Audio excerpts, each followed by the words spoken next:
नमस्कार दोस्तों,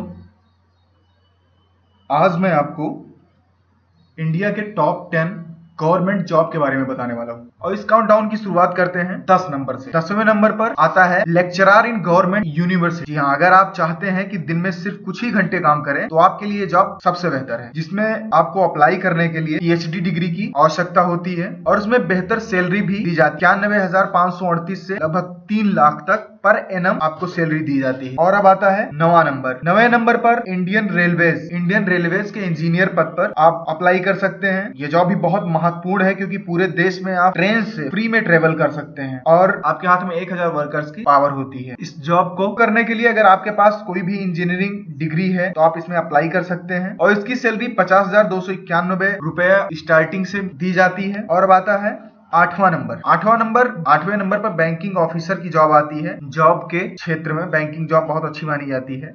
इसमें सैलरी बेनिफिट के मामले में भी बहुत सुपर है और इसके लिए आपको अकाउंटिंग से बैचलर डिग्री का होना अनिवार्य है। इसमें सैलरी 38,700 के समथिंग दी जाती है। और अब आता है नंबर 7, डिफेंस ऑफिसर। अगर आपको भारत के लिए कुछ करने का जज्बा है तो ये जॉब आपके लिए है। ये जॉब पाने के लिए आपको एनडीए की परीक्षा पास करना होता है। इसका पे स्केल होता है 15,600, 39,100।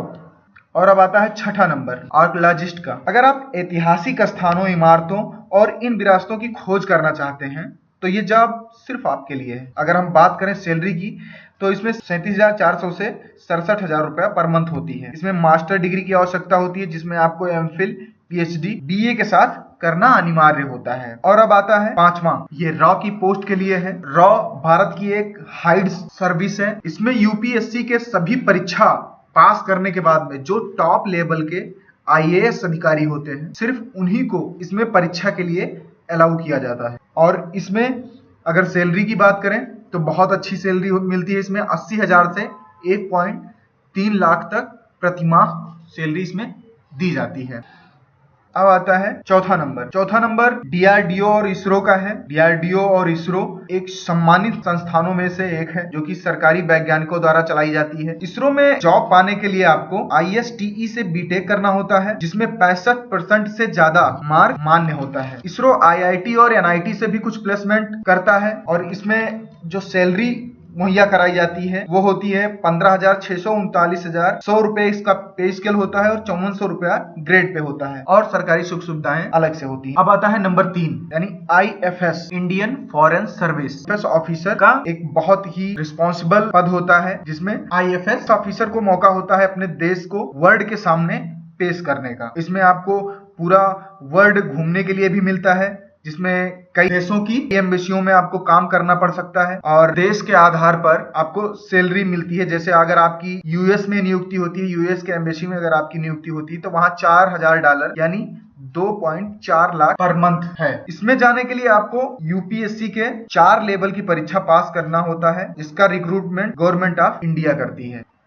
अब आता है नंबर 2 पे IPS की जॉब है।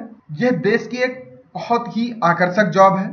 इस जॉब में बहुत सारे चैलेंजेस और रिस्पॉन्सिबिलिटी भी रहती है, लेकिन आपको पावर भी बहुत दी जाती है। इस जॉब के लिए हजारों अभ्यर्थी इंटरव्यू देते हैं क्योंकि इसका इंटरव्यू बहुत ही कठिन होता है और इस जॉब को पाने के लिए आपको UPSC की परीक्षा बीट करनी होती है। और इसकी पे स्केल है 37,400 से 67,000 और ग्रेड पे 12,000। और अब आता है नंबर 1 पर आता है IAS। जी हाँ, IAS यह देश में एक बहुत प्रतिष्ठित जॉब माना जाता है। हर साल करीब लाखों स्टूडेंट IAS का एग्जाम देते हैं और यह एग्जाम भारत का सबसे कठिन एग्जामों में से एक माना जाता है। IAS ऑफिसर का मासिक वेतन 37,400 से 67,000 और ग्रेड पे 12,000 रुपए। और अगर IAS सेंट्रल कैबिनेट में एज अ सेक्रेटरी होता है तो उसकी 90,000 रुपए फिक्स सैलरी होती है। और कई प्रतियोगी परीक्षा की वीडियो देखने के लिए हमारे YouTube चैनल को सब्सक्राइब करें।